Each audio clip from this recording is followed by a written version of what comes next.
What's your name? Hi, I'm Catriona Gray. You can call me Cat though.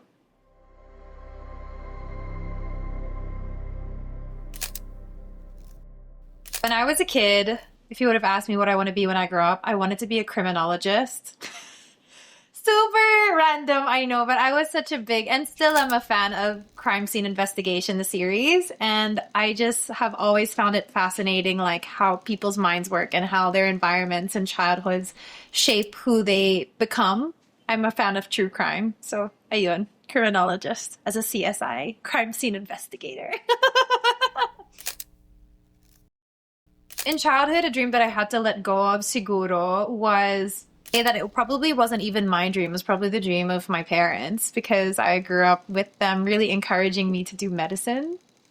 Um, and I don't really know why, but I think it's from the root of them wanting for me to have a life that I can support myself, something that'll challenge me, although I never really was drawn to it in the first place. But mind you, saying that, I was a kid that didn't really know what I wanted to be. I did have interests, but was I someone who grew up saying, like, I want to be this and I know I'm going to pursue that? Absolutely not.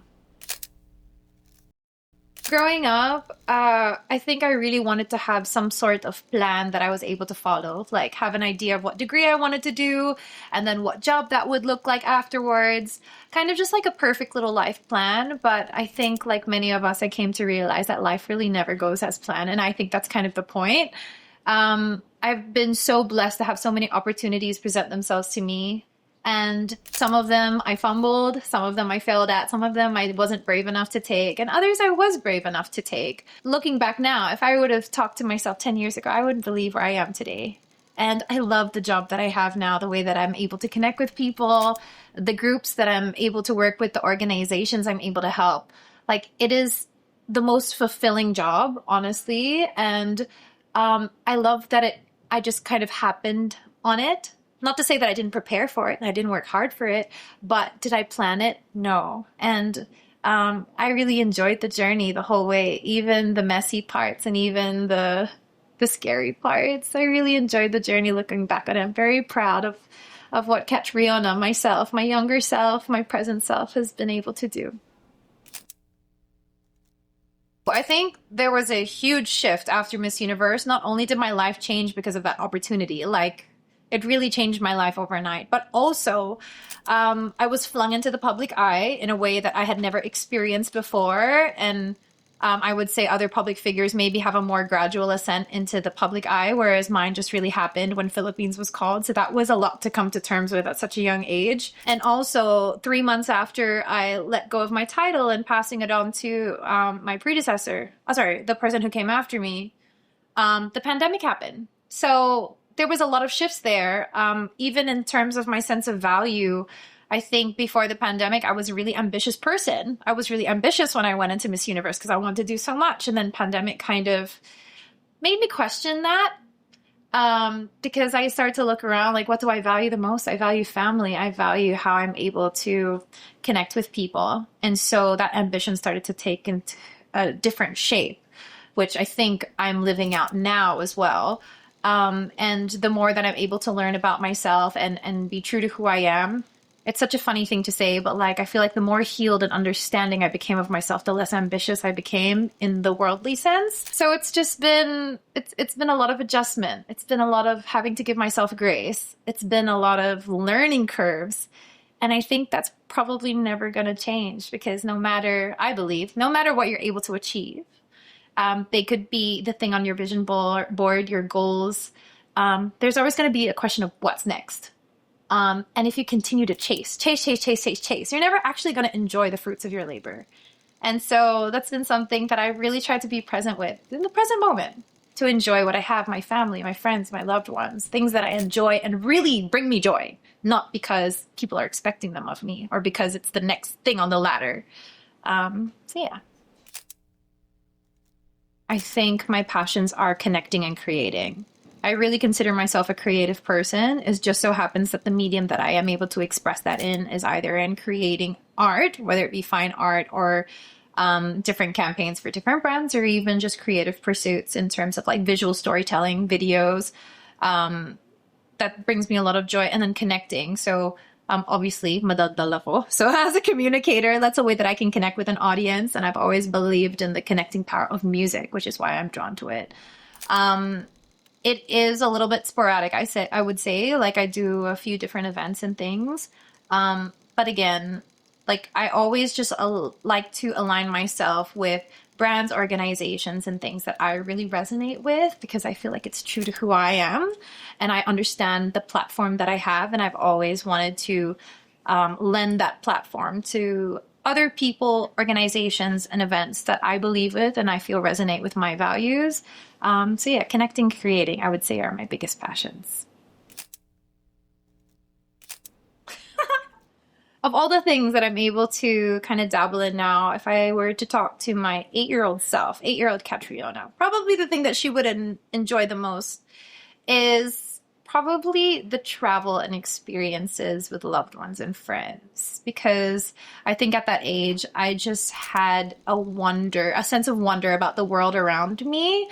I think it was an age where I started to really open up my horizons and my eyes to what was outside of my little personal bubble of school and home life. So even the opportunity to travel, the opportunity to connect with loved ones, because I've always really valued family. So I think that's something that she would have loved the most, being able to connect with the people that she loves and also see new sights and experience new things alongside them. Okay, Miss Catriona.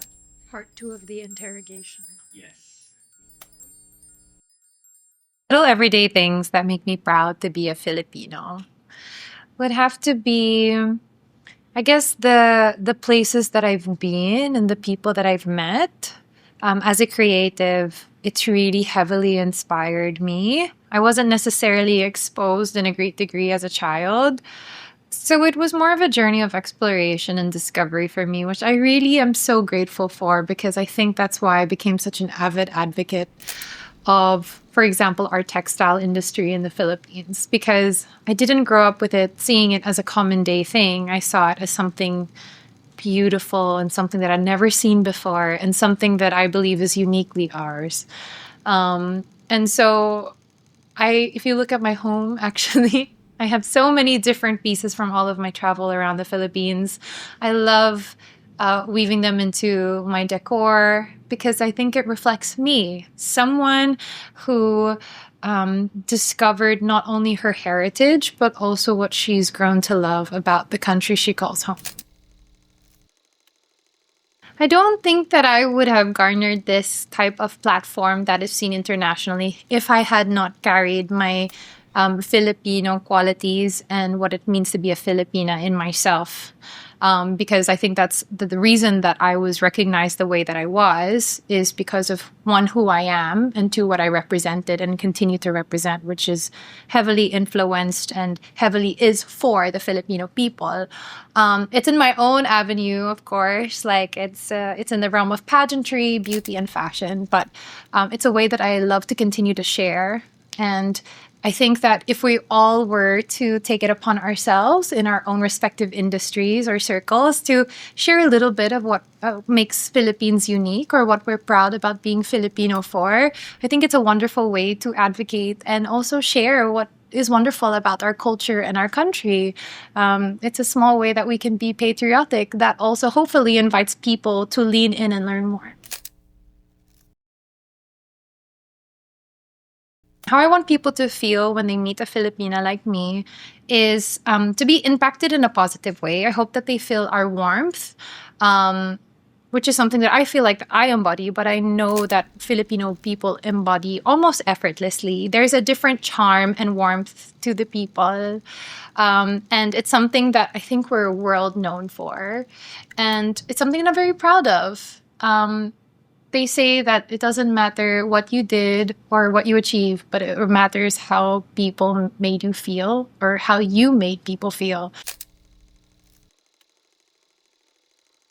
What I've learned about the work that needs to continue to be done for this generation, and even the generations that are still being represented today, is that there's a lot that needs to be done. Whatever sector you may consider or look at, whether it be healthcare, education, culture, The list goes really on and on. There are so many causes that need more awareness, more attention, more investment, and more action.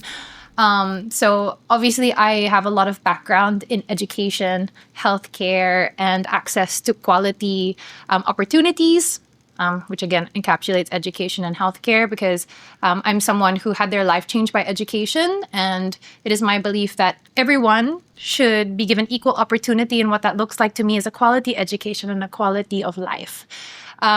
So what my kind of plea or encouragement would be to our generation, because there are a lot of needs of the generation today, but also we can't look to other generations to kind of do it for us.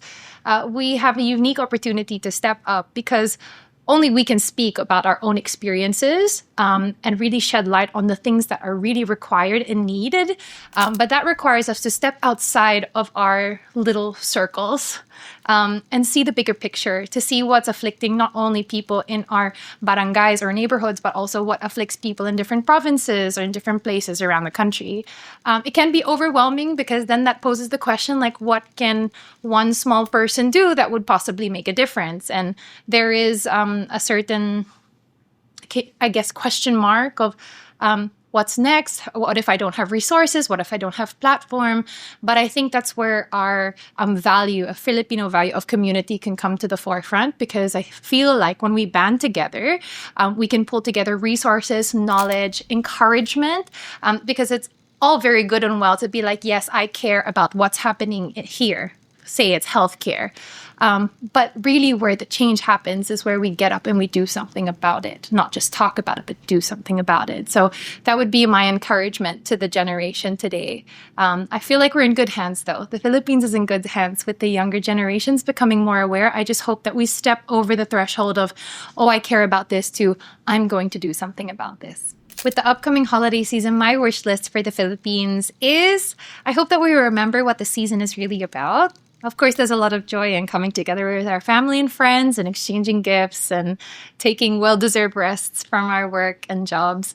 But really, the meaning of the season is gratitude and generosity, whatever that looks like, in whatever capacity you can give it. And hopefully that is a carrying out of values that doesn't just happen on December 25th, but hopefully flows into the new year. Because I think if you have a generous heart and you're also grateful for what you have and what you can hopefully help others have, then you'll be really set to have a really wonderful year ahead. Okay, and we're recording. Woo!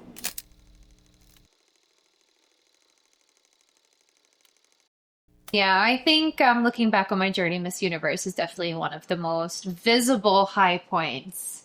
But when I look back, there are a lot of different events and circumstances that I would definitely consider as highs. But the question of what's next after Miss Universe was a really hard one to navigate, because one, it is so visible and public. So when you have small wins, maybe in career or personally, that aren't as visible, obviously it doesn't really match that same bigness, which can be hard to translate to people. Although as I've gotten older, I didn't really want to orientate the things that I was able to reach on what the public perception of them was, more of like how it resonates with me personally.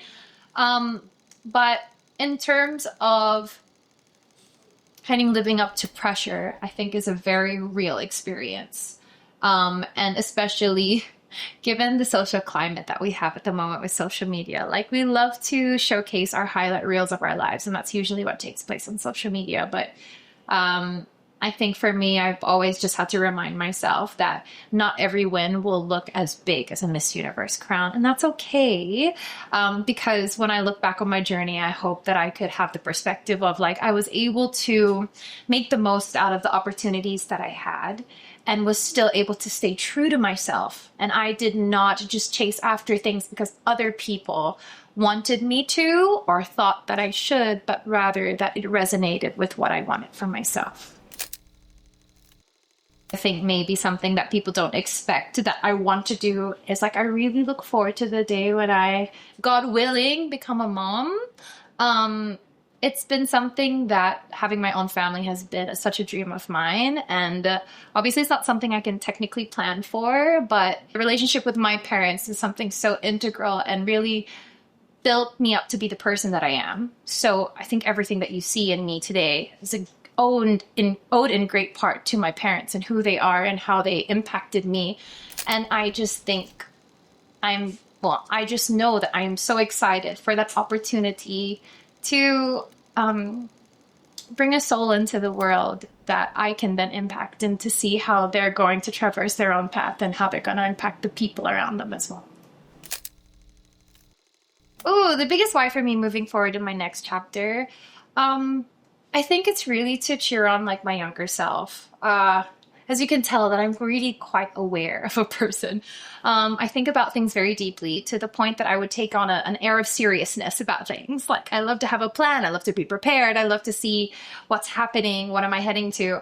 I gave a disservice to my younger self in that I didn't let her just be a kid. And so I grew up with a lot of expectation on myself, not even placed on me by my parents or people around me, but there was already a placed expectation that I put on myself. And now that I'm in my 30s, my next chapter, I want to be led by my passions and really what fills my cup. And that can sound with an air of selfishness. I've always believed if you can't fill up your own cup, you can't fill the cup of others. And that is the same for being a creative, because as a creative, if I'm not inspired, if I'm not constantly challenged, if I'm not constantly learning, then my art will never evolve.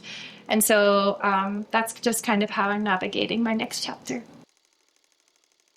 Ooh, I love that question. The legacy that I would love to leave is hopefully that I could have made an impact in either a small space or a big one, where I could have allowed people to have access either to education, either to opportunities, or even just accessing a part of themselves that they told themselves that I can try, I can do this.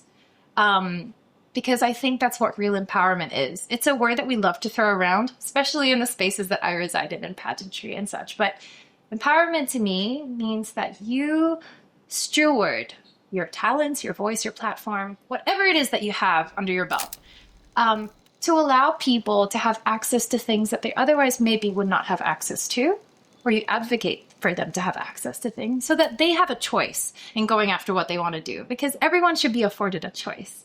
If they want to pursue a career, they want to pursue a passion, if they want to pursue a family, everyone should have the choice. And if I could have lived my life in allowing people to have that choice, whatever that may be, so that they could have a better life for themselves, should they choose to do that, then I feel like that's a legacy I would be very proud of. What's next for me is, I feel, the most authentic, the most unapologetic chapter of being myself.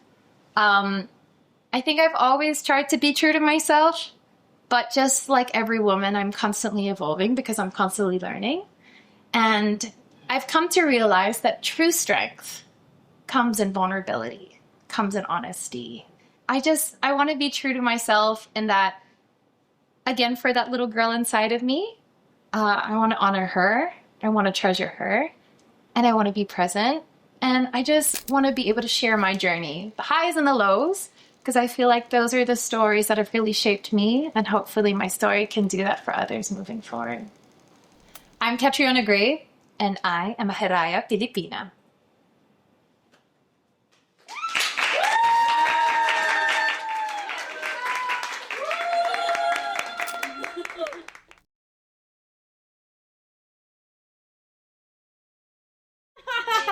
Thank you. 1, 2, 3. Yay!